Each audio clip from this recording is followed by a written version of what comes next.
La course à Projet Montréal est en cours. Je m'appelle Ludwig Moquin-Baudry, je suis chroniqueur pour Pivot. J'ai rencontré les 5 candidates et candidats à la chefferie de Projet Montréal qui vont vouloir succéder à Valérie Plante à la tête du parti pour éventuellement, possiblement, devenir maire ou mairesse de Montréal au terme des élections de cet automne. Je leur ai posé des questions sur leur vision de Montréal, sur ce qui les motive, sur les défis qui les attendent, mais également quelques questions un peu plus surprenantes. Tout ça pour que vous puissiez à votre tour mieux faire leur connaissance.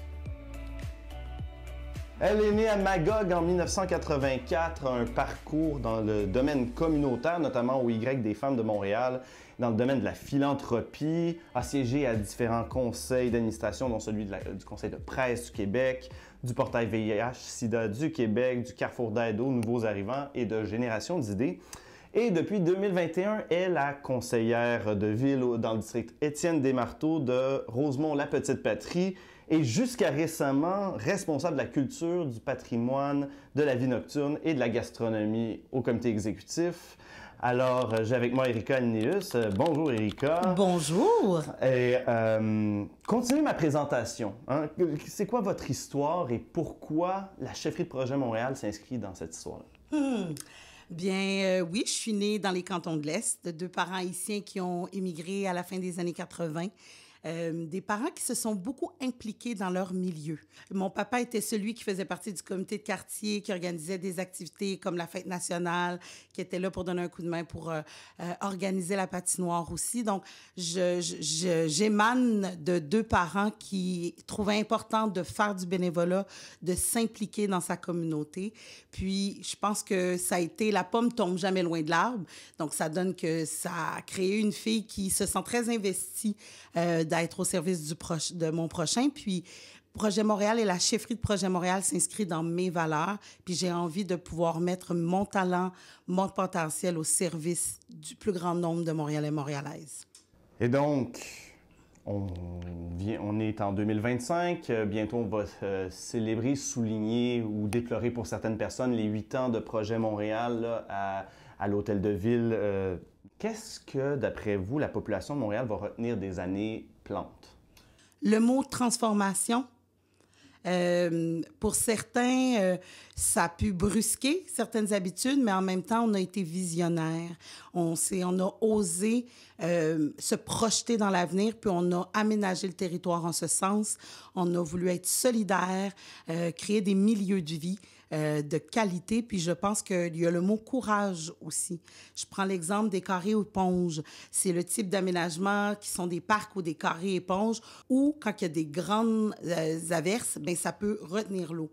Dans un contexte de changement climatique, d'oser aller là, c'est aussi être en phase avec notre réalité. Donc, moi, je dirais le mot transformation et courage. Donc, on pourrait croire qu'après 8 ans au pouvoir, l'administration en place ou le parti Projet Montréal, d'aucuns croient qu'il pourrait y avoir une certaine usure. Est-ce que c'est le cas selon vous? Si oui, comment est-ce qu'on règle ça? Et sinon, comment est-ce qu'on corrige cette perception-là? C'est sûr que la course à la chefferie amène un vent de fraîcheur, tout en gardant des éléments qui font qui nous sommes comme parti politique. Je pense aussi qu'on est le meilleur véhicule pour adresser les enjeux du futur. Et pour moi, au-delà du temps de 2 mandats, on a encore des choses à faire, des choses à proposer au service des Montréalais et Montréalaises. Donc, au-delà du délai, je pense qu'il faut aussi, malgré la conjoncture politique où nous sommes, se dire qu'on a des choses à livrer. Moi, je sens que comme chef, j'ai encore des choses à faire pour le plus grand nombre de Montréalais. Justement, il reste des choses à faire. Il y a eu la méthode Valérie Plante. Et en quoi voudriez-vous vous en distinguer de la personne ou de la méthode des 8 dernières années? C'est intéressant comme question parce que il y a des éléments de ce que vous dites, la méthode Valérie Plante, mais je dirais une méthode Projet Montréal qui a fait école. Faut pas oublier quand même, sur des enjeux de transition écologique, par exemple, on est reconnu pour l'audace qu'on a eue. Donc, il y a des éléments à préserver qui font partie de l'ADN de Projet Montréal et qui a été au service des Montréalais et Montréalaises. Mon souci, mon souhait, c'est qu'on puisse étendre, soutenir le développement d'initiatives de transformation, tant dans l'aménagement du territoire, tant dans la solidarité sociale, la mixité sociale, au plus grand nombre de Montréalais, Montréalaises. Je pense que mon Projet Montréal propose des éléments qui apportent une belle qualité de vie. Il faut s'assurer que tout le monde y ait accès.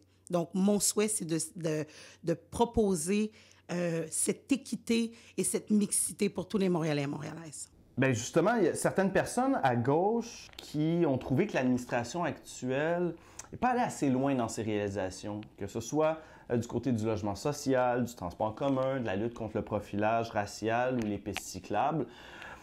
Alors qu'à l'opposé, il y a des commentateurs et commentatrices qu'on pourrait qualifier plus à droite et l'opposition à l'hôtel de ville qui vont dépeindre Projet Montréal comme une bande d'idéologues dangereux, extrémistes. Qu'est-ce qu'on répond aux uns et aux autres? Qu'on est Projet Montréal avec des valeurs progressistes, puis que Projet Montréal, et c'est important, a réussi à travailler en collaboration avec l'administration publique pour y insuffler des valeurs qui sont chères à notre parti. Donc, ça a pris un certain temps, puis ça ne veut pas dire qu'on lâche le morceau, puis qu'il n'y aura pas des changements à faire. Puis j'entends certaines critiques, autant du milieu de la gauche que pour certaines personnes qui nous trouvent idéologues, mais je pense qu'on est contemporain, puis on est en phase avec les réalités d'une métropole. Il ne faut pas oublier aussi que le monde a changé avec la pandémie. On veut tasser ça de la main, mais de la pandémie ça a exacerbé certaines vulnérabilités qui existaient avant et qui nous demandent aussi de les naviguer autrement aussi. Donc, je pense qu'on est progressiste, on reste solidaire, on est féministe, on est antiraciste, on est ce qu'on est au service des Montréalais, Montréalaises. En politique, il faut accepter qu'il y a des gens qui ne seront pas d'accord, mais surprenamment, on n'entend pas assez ceux qui sont d'accord. Moi, depuis le début de la course, même avant, j'ai eu la chance de parler à des membres qui sont contents et qui nous disent merci. Donc, quand il y a une critique, il faut aussi être capable de voir l'envers de la médaille et la transformation qu'on est en train de mettre en place pour les Montréalais, Montréalaises. Très bien, mais et vos fonctions au comité exécutif sont peut-être moins visibles que celles d'autres collègues, par exemple responsable des finances ou même du déneigement ou du transport, hein, qu'on entend plus souvent en entrevue. De quels accomplissements en tant que membre de l'exécutif êtes-vous particulièrement fier? Il y a beaucoup de choses dont je suis fière. On a livré une première politique de vie nocturne. C'est majeur parce que ça fait partie de l'ADN de la ville, mais il y avait plein d'éléments on n'avait pas pris le temps de se donner des orientations, d'accompagner tant l'administratif de la ville que les parties prenantes sur comment on gère tout ça. Il y avait certains écueils. On a décidé d'avoir un cadre, avoir une politique. Puis ça, c'est vraiment une grande fierté. Un autre élément aussi dont je suis fière, c'est d'avoir accompagné tout le processus qui nous a mené à une décision sur le traitement du monument de Johnny MacDonald. Et c'est ça qui est particulier dans mes dossiers. Je le dis souvent à la blague parce que ça peut sembler très festif, mes dossiers culture, patrimoine, vie nocturne, gastronomie, mais c'est être la gardienne de l'âme de la ville. Et ça, c'est toucher des sensibilités, c'est toucher des choses qui font qui nous sommes, des choses qu'on apprécie, puis qui viennent nous toucher dans notre humanité. Donc, peut-être qu'on en parle moins, mais ce sont des dossiers qui peuvent être extrêmement épineux, dont le traitement le monument Johnny MacDonald. On a pris le temps, en plus, dans un sujet si sensible, de se doter d'un processus, d'avoir une expertise provenant d'un comité, qui est le comité consultatif en reconnaissance, qui a pu traiter une telle demande. Il y a une commission qui a permis d'entendre les gens, donc on a pu avoir cette intelligence collective-là qui nous a mené à prendre une décision éclairée comme élus. Donc, peut-être qu'on en parle moins, mais c'est surtout, puis je veux le rappeler, quand la presse a fait un dossier sur qu'est-ce qui rend les Montréalais fiers, la culture, la vitalité culturelle représentait 37 dans le sondage qui a été partagé. Donc, je pense que c'est quelque chose qui est tellement intégré qu'on le prend un peu pour acquis. Je veux quand même profiter de la tribune pour dire aux citoyens et citoyennes de Montréal qu'on est chanceux d'avoir une vitalité culturelle comme celle-ci, mais c'est important aussi d'être présent pour les créateurs, pour les diffuseurs. On est une des rares métropoles à avoir cette vitalité-là. Puis je me sens vraiment investie à pouvoir travailler auprès de ce milieu-là qui nous rend si fiers. Voilà. Alors maintenant, de la culture à de possibles fonctions de mairesse, comment est-ce que vous pourriez résumer votre proposition politique en quelques éléments forts et qui vous distingueraient finalement des autres personnes qui sont dans cette course? Trois postures. Équité territoriale, mixité sociale, fierté. C'est comme ça que je pourrais le résumer, mais de manière plus détaillée. Quand on parle d'équité territoriale, comment on s'assure d'offrir des services à tous les citoyens et citoyennes. C'est pas tout le monde qui vit la ville de la même façon, puis on doit vraiment rééquilibrer certaines opportunités, certaines initiatives, certaines infrastructures à travers la ville. J'ai fait une proposition concernant l'est de la ville. Comment on peut s'assurer d'optimiser des corridors de mobilité pour que les gens puissent se déplacer plus facilement en autobus. On est une île et on a une navette fluviale. Est-ce qu'on pourrait optimiser la navette fluviale pour déplacer un plus grand nombre de personnes? Donc, c'est le genre d'initiative. Quand on parle d'équité territoriale, je prends l'exemple de l'Est, mais on peut prendre l'exemple dans Ville-Marie. Il y a dans la partie Est, le district de Sainte-Marie, où il y a très peu de pistes cyclables. On pourrait profiter de ça pour proposer des aménagements là. J'ai aussi proposé de revoir, à donner plus de ressources aux arrondissements. Souvent, les plus grands connaisseurs du territoire sont les élus locaux et les citoyens. Donc, en donnant plus de ressources aux arrondissements, on permet des transformations qui seraient peut-être plus agiles. Puis, la question quiz, c'est comment on finance ça. J'ai proposé un processus de péage urbain qui permettrait de générer des revenus, puis aussi abaisser le trafic qu'on rencontre à Montréal. C'est une opportunité qu'on doit saisir, puis qui peut nous amener des revenus, tant pour soutenir le transport en commun, qui en a grandement besoin, mais aussi le développement local à travers un soutien aux arrondissements. Donc, si on parle d'équité territoriale, ça, c'est une chose. Quand on parle de mixité sociale, on le sait qu'on fait face à une crise du logement qui est majeure et je pense qu'on doit s'assurer de maintenir et d'accélérer le travail que Projet Montréal a fait en logement, puis de peut-être penser à des clientèles auxquelles on ne pensait pas. Je parlais de culture tantôt. On a l'opportunité d'avoir des beaux lieux de diffusion, mais comment on s'assure de retenir les créateurs. Donc, il y a eu le projet à l'îlot voyageur avec un projet de logement social pour des écrivains. Est-ce qu'on peut penser à d'autres disciplines où on pourrait développer ce type de logements-là sociaux pour vraiment garder cette vitalité culturelle à travers nos créateurs qui puissent vivre ici à Montréal. Un autre point aussi que je veux parler quand on parle de mixité sociale, je trouve qu'on ne parle pas assez des jeunes, mais dans une lunette municipale. Comme si on aménage la ville et qu'entre 14 et 24 ans, on est inexistant. On réfléchit les parcs beaucoup pour les jeunes, les adultes, et même les personnes âgées, ce qui est une bonne chose parce qu'ils ont besoin qu'on aménage le territoire pour leur confort. Mais je pense qu'on doit aussi donner la place aux jeunes sur le territoire. Ils ont besoin de sentir qu'ils ont leur place. C'est une ville qu'on va leur léguer. Donc, je pense qu'on doit aussi réfléchir des aménagements pour les adolescents et adolescentes. Donc, voici quelques propositions que j'amène. On est dans une course, on est dans une année électorale, on va souvent discuter de priorités. C'est quoi la priorité numéro 1, 2 ou 3? Je peux prendre la question par l'autre extrémité. Qu'est-ce qui, d'après vous, n'est pas prioritaire en ce moment? Oh, c'est une bonne question. Ouh, ce qui n'est pas prioritaire. Hein. Ce qui est intéressant, ce que je dirais, c'est des choses qui ne relèvent pas nécessairement de notre palier.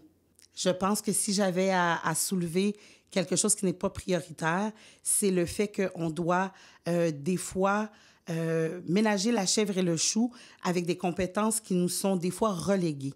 S'il y avait une chose qui serait à ne pas prioriser, c'est les choses qu'on ne peut pas faire. On a un statut de métropole, il y a des choses sur lesquelles on peut agir, mais je pense qu'il n'est pas prioritaire de tout le temps... prendre les responsabilités. C'est un peu tourné de manière particulière. Elle est volontairement difficile. Je le déposerais comme ça. Parfait, parfait. Vous êtes une des 2 personnes de cette course à ne pas être déjà maire ou mairesse d'arrondissement. Est-ce que c'est une faiblesse à surmonter ou une opportunité à saisir? Est-ce que ça vous distingue? Bien, je pense que c'est une opportunité. Je pense que étant Ayant été au comité exécutif, il ne faut pas oublier, je suis membre du comité exécutif, c'est facile de penser que, ayant le rôle de conseillère, je ne travaille pas sur des dossiers locaux. Mais oui, je travaille sur des dossiers locaux. De l'autre côté, ayant siégé au comité exécutif, je prends juste le service de la culture, c'est un service à 76 millions. Donc, prendre des responsabilités, prendre des décisions, j'en fais régulièrement dans le contexte de mes responsabilités au comité exécutif. Donc, je me sens complètement habilitée à prendre ce type de décision-là aussi comme mairesse de la ville. Et je pense qu'on ne voit pas la lunette du rôle du conseiller et de la conseillère. Ça nous permet d'avoir une conversation avec le maire ou la mairesse de l'arrondissement sur des orientations qu'il prend. Donc, à Rosemont-la-Petite-Patrie, on travaille beaucoup les dossiers, les conseillers avec le maire. Donc, ça nous permet de développer énormément d'expertise. Ça m'a permis, par exemple, dans mon arrondissement, de travailler sur un dossier d'aménagement où c'est un îlot de chaleur, il y avait des enjeux d'accident, puis les riverains faisaient face à des enjeux d'inondation. Bien, le maire m'a dit, Erika, tu es la personne en charge, puis on l'a travaillé ensemble. Puis on est très contente de l'aménagement qui est un carré éponge au carré augier, qui est résilient au changement climatique, aux pluies abondantes, qui est un lieu qui est verdi. Honnêtement, le carré, en plein milieu, vous auriez pu casser un œuf puis il aurait cuit, là. Donc, c'est un îlot de fraîcheur, puis c'est un beau trait d'union pour les enfants qui veulent se rendre à l'école de manière sécuritaire. Et donc, admettons que vous êtes élu chef de Projet Montréal le 15 mars. Vous êtes en année électorale. Projetons-nous dans une campagne à l'automne. Ce serait quoi votre plus grand défi en tant que chef de Projet Montréal dans le contexte de cette campagne-là? Le défi, vous en avez parlé un petit peu plus tôt, je pense que c'est la perception qu'on a terminé le travail. Puis que Projet Montréal s'écoule 8 ans, mais je tiens à réitérer qu'on est pertinent. On a un travail à faire pour les Montréalais d'aujourd'hui et ceux qui viendront après nous. On a une ville à léguer, à transmettre, puis on est le meilleur véhicule pour être au service de cette vision-là, puis de la qualité de vie des Montréalais et Montréalaises. Donc, je pense qu'en politique, il faut gérer la perception, mais je pense aussi qu'il faut ramener la politique au fait que c'est, plus particulièrement la politique municipale, c'est le quotidien dont on prend soin. Puis on espère pouvoir aménager la ville, prendre des initiatives, construire des infrastructures qui vont s'assurer que tout le monde, aujourd'hui et dans le futur, aura un quotidien où ils se sentiront bien, puis en sécurité aussi. Ça fait le tour pour moi, mais il me reste une dernière toute petite question. Je vous écoute. Complétez la phrase suivante. Alors, Valérie Plante projetait d'être la mairesse de la mobilité. Pour ma part, je serai la mairesse de... L'unité. Merci beaucoup, Erika Alneus. Merci à vous.